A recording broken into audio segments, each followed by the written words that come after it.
ये जो हिस्सा चिन्हित करके रखा गया है ना, यहाँ पर 300 चीनी सैनिकों की कब्र है।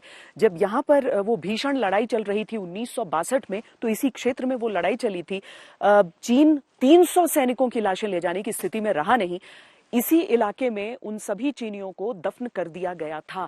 भारतीय सेना सैन्य परंपराओं का पालन करती है और दुश्मन अगर अपनी लाशें पीछे छोड़कर भी जाता है तो उन सबको कम से कम एक सम्मान उनकी मृत्यु के बाद दिया जाता है। और इसीलिए आप इस इलाके को देख रहे हैं जिसे घेर कर रखा गया है और यहां पर उस पूरी लड़ाई की पूरी कहानी दर्ज की गई है। लोग यहां पर आते हैं, पढ़ते हैं। देखिए, कुछ चीजें हैं जो अद्भुत के दायरे में रहती हैं, यानी कुछ चीजें जिसको लेकर लोग ये सवाल उठा सकते हैं कि ये है भी या नहीं है, लेकिन ये लाशें अपने आप में उस पराक्रम की गवाही देती हैं।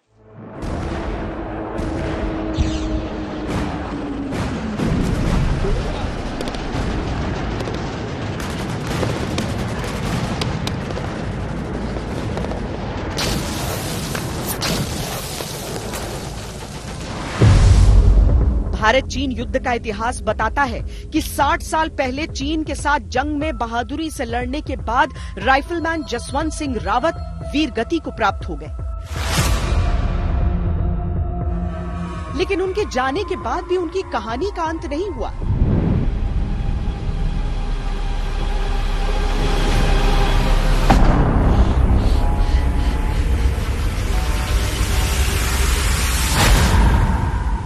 जबरदस्त आस्था जब हम कहते हैं, आज भी मुझे नहीं लगता है कोई भी तवांग जाता होगा बगैर जसवंतगढ़ में माथा टेके हुए। तो वो जो आस्था है अभी भी देखते हैं जिस प्रकार से वॉर मेमोरियल उधर बना हुआ है, वाकई सबको प्रेरित करता है।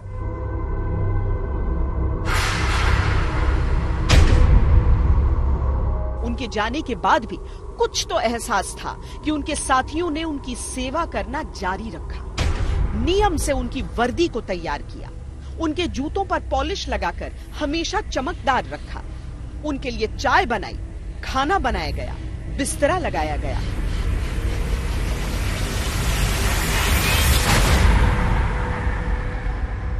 जीवित रहे तो सैनिक, चले गए तो संत। राइफलमैन जसवंत सिंह की यही कहानी है।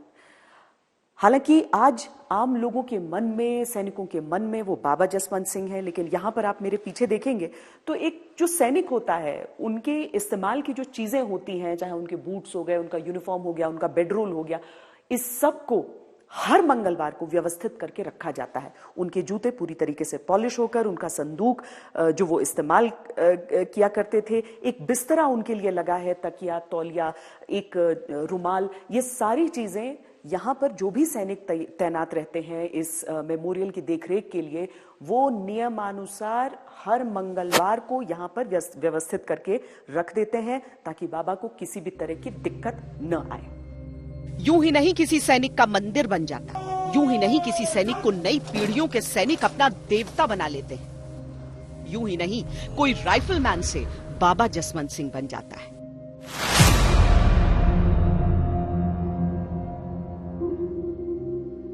जो बाबा जसवंत सिंह है, उन हमारे पूरे क्षेत्र को, हमारे पूरे देश को जब कोई भी उनकी कहानी सुनता है तो हर युवा को एक नई प्रेरणा मिलती है, नई ऊर्जा मिलती है। और ये देवभूमि का नाम के साथ साथ उन्होंने पूरे देश का मान बढ़ाया। लगभग 300 सैनिकों को उन्होंने मार गिराया था सन 1962 में। हम तो ये कह सकते हैं कि उनके दयावा आज भी वही हमें देते हैं। हम तो याद करते हैं उनको, हमेशा वो हमारे पीछे रहते हैं। कभी दुख तकलीफ आने पे खड़े हो जाते हैं। ऐसा लगता है कि जैसे हमारे साथ कोई है। बड़ी बड़ी कठिनाइयां आए तब भी हमारे साथ खड़े रहे, दुख बीमारी में।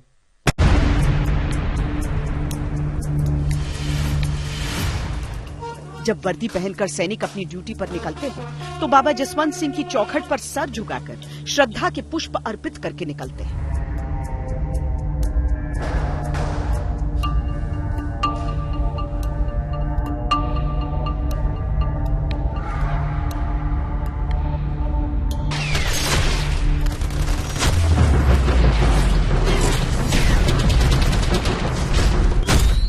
जब देश सेवा का जुनून प्रचंड हो तो जज्बा कायम रहता है और तब जान और जिस्म मायने नहीं रखते।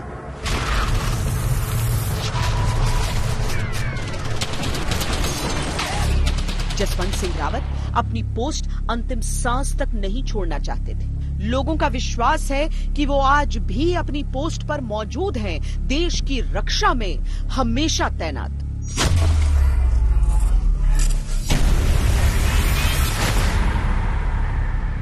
कोई भी कहीं मतलब घटना घटती है, यदि हमारे ऊपर चाइना कहीं अटैक करता है तो उसको 48 घंटे पहले ही सूचित कर दिया जाता है कि भाई यहाँ पे घटना है। जो हमारे जीओसी कमांडर होते हैं उनको पता चल जाता है, वो बताते हैं उनको। ये आज भी इनको जिंदा माना जाता है, आज भी लोग कहते हैं कि वो जिंदा हैं।